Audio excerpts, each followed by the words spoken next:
What if there was a plant that had over 60,000 uses? A plant that had the ability to heal some of the deadliest diseases known to mankind. Could replace many chemical-ridden medicines prescribed for problems such as depression and insomnia. A plant that could aid in the reduction of the growing and devastating effects of deforestation around the planet, preventing the habitat destruction of many endangered animals. A plant that was illegal for reasons that simply do not make sense.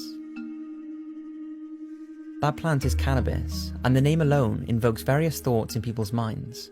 Perhaps your parents have their views on it and that has rubbed off on you, or perhaps you have associated it with people sitting in their rooms and smoking it. But the truth is, linking cannabis to something that just gets you high is like saying water only serves one purpose. This video is about to get interesting, so sit back and relax. Let's take things back to the basics. There are 3 species of cannabis: sativa, indica and ruderalis, all of which can be split, although usually the sativa type, into an industrial compound referred to as hemp, which is where the industrial side of cannabis comes in. Hemp has been used for thousands of years, and its usability is unlike anything else. It can be used for oil for cooking and converting to fuel. The seeds, which are one of the most nutritional seeds on the planet, supply nearly every mineral and vitamin the body needs. It can be used for clothing, and not only requires half the amount of water to turn into fibre than cotton, but also requires no chemicals or fertilizers. It can also be used as housing insulation, fiberboards, and it's an excellent phytoremediation, which is a plant that can remove toxins, radiation, and contamination from water and soil. Hemp was actually used in the agricultural fields around the Chernobyl nuclear disaster site in order to help remove the heavy metals and radiation from the unusable land. Scientists behind the plant use hemp as a phytoremediation also stated that as well as being excellent for the job of removing harmful waste, the hemp could then be converted to biodiesel afterwards. Now, the conversion to biodiesel is far from environmentally friendly, but the fact this plant has the ability to do this is incredible. Hemp's natural process of removing harmful toxins was also considered for the nuclear meltdown in Fukushima, although because of the strict cannabis laws in Japan, hemp was not used. But the 2 main resources that can be produced using hemp that could have a profound impact on the planet and our lives is paper and plastic. According to a study conducted in 1916, it's believed 1 acre of hemp over the course of 20 years can produce 4 to 10 times the amount of paper than trees. And although the deforestation problem we are faced with today is attributed to many things, reducing the need for tree paper by using hemp would still reduce the damaging effects paper production has, which sees roughly 4 billion trees being cut down a year for that purpose. Yet, less than 0.1% of the paper we use today is made with hemp. Hemp plastic, which can not only be made to be completely biodegradable, reducing the enormous amount of pollution on beaches and destruction to marine life, can also be produced with little or no chemicals, which we all know makes up the majority of plastic we use today.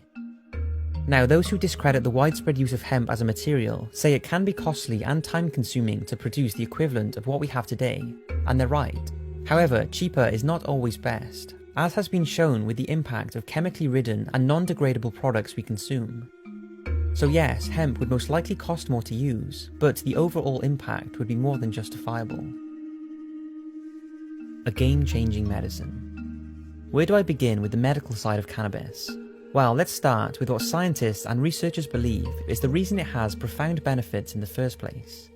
So far, they have been able to identify 483 different chemical compounds within the plant, 80 of which are called cannabinoids.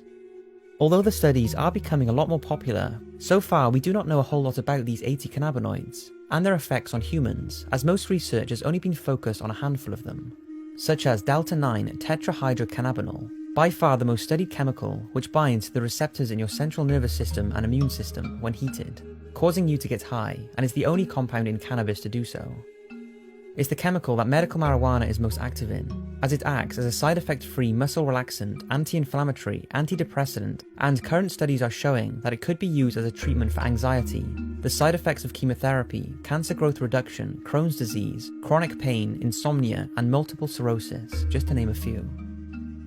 The next one is tetrahydrocannabinolic acid, which is the same chemical as the one just talked about, but in its unheated form, which means it's a non-psychoactive compound.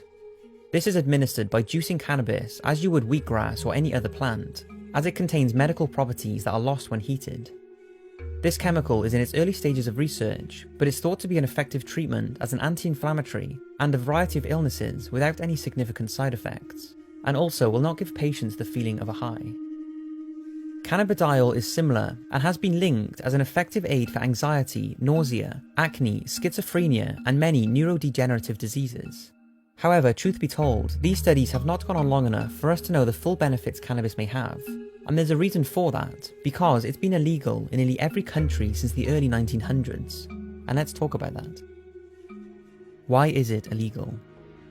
We have established that cannabis has thousands of industrial uses, and many of these can be produced with less of an impact on the environment than conventional products. And that cannabis may have more medical benefits than any other natural, untouched product in the world. So why would something with all of these uses and benefits be illegal? It can't be because of the high received when smoked, because if that was the case and the law wanted to protect us, then why would alcohol and tobacco, substances that kill millions every year, or even refined sugar that can be linked to a lot of the health complications humans suffer from today, be legal? That just wouldn't make any sense. But if it's not illegal because of health concerns, then why is it? Well, it's confusing, and there's lots of false information that gets thrown around about the subject, although it seems there are three supposed reasons.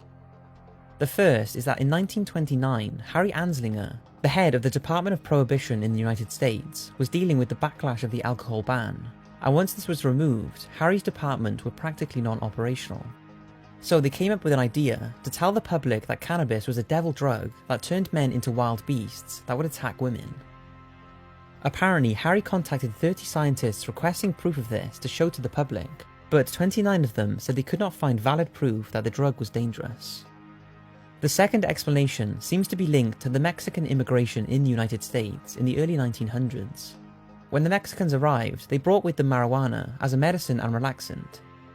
In order for the US to have an excuse to search and deport the immigrants, marijuana became the perfect drug to criminalize and label dangerous.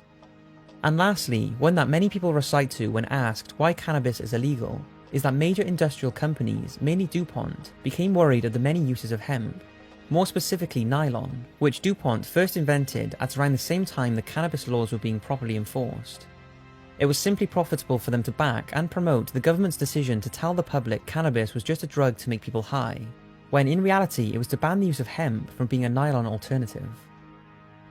It's hard to prove why exactly it's illegal, as no authentic records seem to be available, but one or a combination of the above seems to be the reasoning for the US to originally ban cannabis, resulting in many other countries to follow. But regarding the last theory, I wouldn't say the big corporations are greedy and do not want to use hemp if this theory is factual. I think it's now gotten to the stage where it's too far gone for them to make the change to hemp, since after it was made illegal, all manufacture processes and equipment was grounded to a halt, and no new technology was used to advance the hemp production, meaning getting into it now would be very costly. Whatever the reason, cannabis is illegal in the majority of places, be it an outdated racial action or the greed of big corporations. Only now, nearly 100 years later, as it's becoming less frowned upon, are doctors and researchers realizing how powerful it could be. For me, everything on this planet serves a purpose, whether it's the bees and wasps that pollinate plants and flowers, or whether it's you who fulfills your purpose in life. It would seem everything has some reason for being here, and many say cannabis has the purpose of providing humans with thousands of uses, with very little impact on the planet. Yet because just one of the many things it's used for makes you high, the law has perhaps stinted the research and industrial production of one of the most incredible materials on the planet.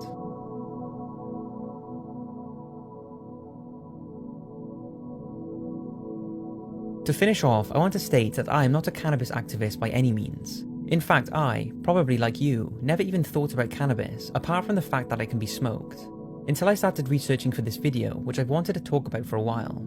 Because it's made me, and hopefully you realise, that there is so much more to it than that. But that doesn't mean the benefits of cannabis can be used as a justifiable way to continue smoking weed. For some people, smoking it can cause social and life problems, and the effects of it has been shown to potentially cause harm to a developing young brain. The fact of the matter is, if you are unhappy, do not have a job, and are sitting in your room smoking weed all day, and know you need to be going after life, then although weed has been linked to the reduction of depression and anxiety, and many other problems, quitting your habits could be the best thing you do. Certainly do not think to now go out and smoke weed for its health benefits, because medical and recreational cannabis can vary massively, and the potential for long-term side effects are still being researched. And besides, people who take cannabis for its medical benefits mostly do not want to get high and only require a small amount of the drug in the first place. An amount that would not have any mind-altering effects, but still seem to help relieve and prevent many illnesses. I hope you've enjoyed this video. Thanks for watching, and I'll see you in the next one.